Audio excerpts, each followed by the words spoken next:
Module 13, Developmental Changes as Children Grow. Hello and welcome back. In the previous module, we explored the role of third parties in co-parenting and why parenting plans sometimes clarify that individuals who are not part of the order should not interfere with parental responsibilities. In this module, we will examine another reality that affects parenting plans over time. Children grow, and as they grow, the system around them changes. Parenting plans are often created at a specific point in time. At that stage, a child's life may be relatively simple. Daily routines often revolve around home, school, and family structure. As children grow older, that simplicity begins to change. Academic expectations increase, activities become more structured and time-intensive. Friendships become a central part of daily life. Schedules become more layered and less predictable. This shift introduces a new level of complexity into how parenting time functions. A schedule that worked well for a younger child may begin to feel strained as the child enters middle school or high school. Practices, games, academic deadlines, social commitments, and eventually part-time work all begin to compete for time. At the same time, another important transition occurs, increasing independence. Teenagers begin to manage more of their own time. They may coordinate plans directly with peers. They may begin driving.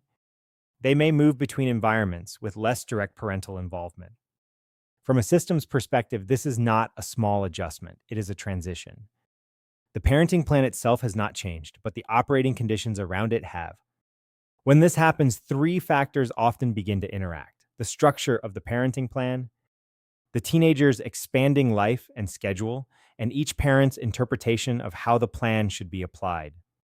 If those three elements are not aligned, tension can develop. For example, a teenager may want to attend a social event, participate in an activity, or remain in one location for convenience. One parent may support that flexibility, while the other may emphasize adherence to the existing schedule. This is where misunderstanding can occur. Teenagers can have preferences. Teenagers can express opinions. Teenagers can communicate what works or does not work for them. But they do not hold legal authority over parenting time. Parenting plans and court orders are agreements between parents. The responsibility to follow those orders remains with the parents, even as children grow older.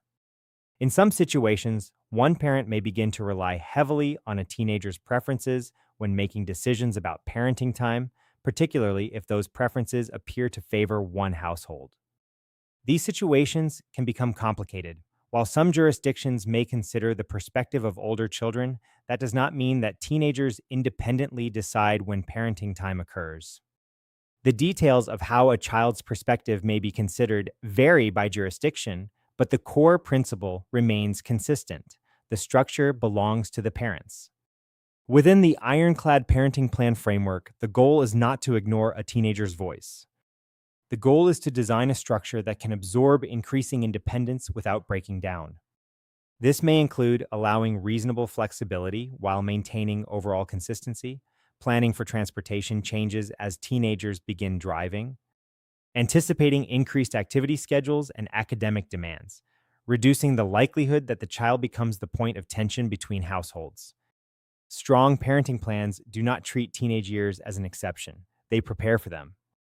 They recognize that complexity will increase, and they account for that ahead of time rather than reacting to it later.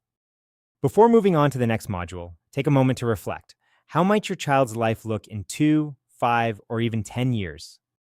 What activities, responsibilities, or milestones might shape their routine? And if those changes occurred tomorrow, would the current parenting plan still function effectively? In the next module, we will begin bringing the major components of this course together and examine how a parenting plan functions as a complete system. See you in the next module.